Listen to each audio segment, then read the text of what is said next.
Hey everyone, it's Derek Correa here with Members for Members. We're going to go over the post-election protest hearing, the results from that hearing. We received it, and a lot of members are asking what's going on with the election. So I'm gonna do a little reading here because based on what I received here, I want to make sure you guys all understand what the results were. Okay, so starting off, Teamsters Local 542 conducted officers' elections on December 9th, 2019. Brother Kurt Marquette, a candidate on Members for Members slate, filed 12 post-election protests. The Teamsters Joint Council 42 Executive Board appointed an election protest panel to conduct a hearing on the protests and make recommendations to the Executive Board. Local 631 Secretary-Treasurer Tommy Blitch was appointed to chair the panel. Local 630 Secretary-Treasurer Lou Villalvazo and Local 399 President Kenny Farnell were appointed as panel members. So these three individuals ran the meeting, the hearing. They took in all the evidence, and they made a decision on what they thought based on the facts that were presented as far as if there would be a re-election. So just so you know, Joint Council 42 is a governing body above our Local 542. It's a Southwest region. Okay, it's the biggest in the country, actually. So they go over all this evidence, and they figure this all out and see what happens here. So I'm going to go over it. Our first charge, there were members who didn't receive ballots. They're claiming that the evidence showed that the address list for ballot mailing was generated using the IBT Titan system, which contains the most recent addresses provided by members to Local 542. Okay, so they're saying everything's good here. So those of you who complain, and you know who you are, because a lot of you told us you've lived the same residence for 10, 20 years, and you receive all other mail, but you didn't get a ballot. Well, they're calling you a liar. They're saying you're a liar. Our computer doesn't lie. You do. So we were denied. So just so you understand, all of these charges were denied by Joint Council 42 because if they accepted one, that's a re-election. So we're going to go through most of them. So the assigned mailing house, California Elections Company, they didn't do our mailing, which cost us thousands of dollars. We had to use a different service. So we did a pre-election protest on this, and they're claiming, well, yeah, you did, but we denied it, and you should have appealed it. They're saying, Brother Marquetta was notified of the denial. No, he wasn't notified of a denial. We were given a different mailing service. And so we used a different mailing service. We weren't denied, therefore there should be no appeal, so that's incorrect. Then we're going to go to charge number 3. We stated we never had anyone to observe the printing of the proof of the ballot, so we get to see how many ballots were printed, if it's even printed correctly. I asked to be present several times because I actually have to be there to sign off on it. They rejected me every time. In fact, they submitted evidence pertaining to this, and they sent me the email. Yeah, they sent me an email that said they printed 9,400 ballots. That's great. It's fantastic. But at the hearing, we were then provided paperwork that stated that they printed 10,000.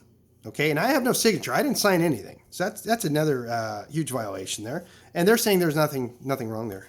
Okay, so we'll get over to charge number 4, which is a lot of the members were complaining after the election that they were calling the local 542 office after hours to get a ballot.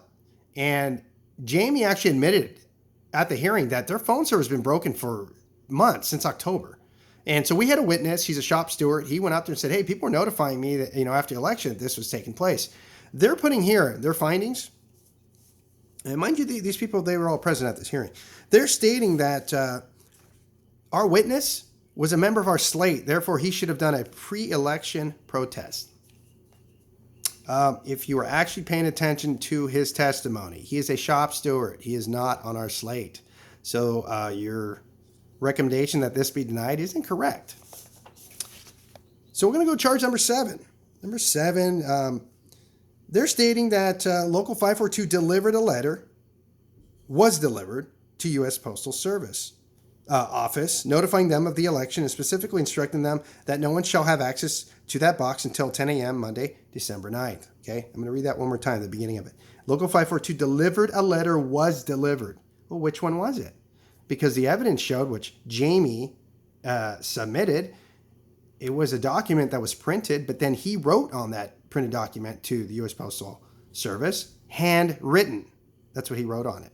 Okay, it's supposed to be certified mail to the U.S. Post Office, so there should be no hand delivering of anything, let alone you writing hand delivered on that.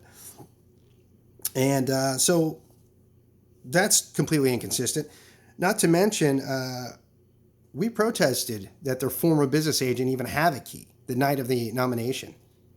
And they didn't say anything about if they're going to use them or not after that. Then all of a sudden, election day, guess who has the key? Tomas had the key. So that's a post-election protest.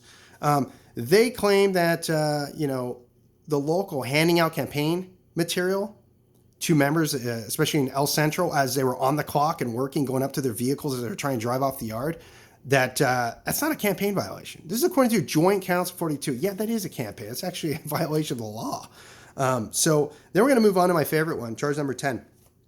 The Vasquez Frias Paving the Way slate created a flyer for their campaign. This flyer was not created by the local, nor was it distributed on behalf of the local. This is what Joint Council is saying.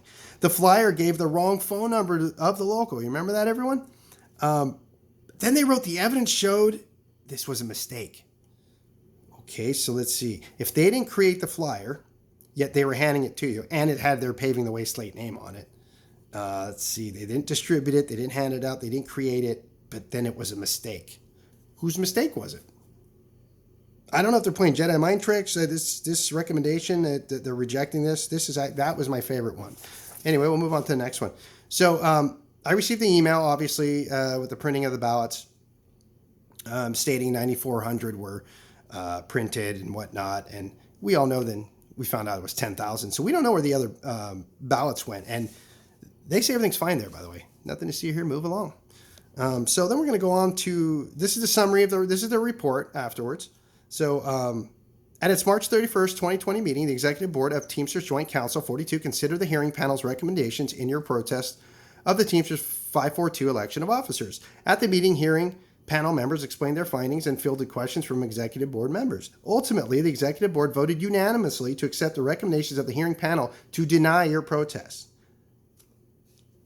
Sincerely, fraternally, Randy K. Mack. Okay, the greatest thing about this, let me tell you, the beauty of all this is if you file with the Department of Labor, they're going to come in and investigate, and they will run the election.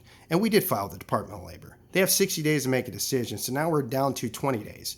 And they're going to investigate everything. If there's even one violation, one, that holds water, we're getting a re-election. So I just wanted to keep you guys up to date what's going on here. I expected a lot more from Joint Council. I really did. Coming from a union family, a lot of my family members worked for the union for years. I expected a lot more.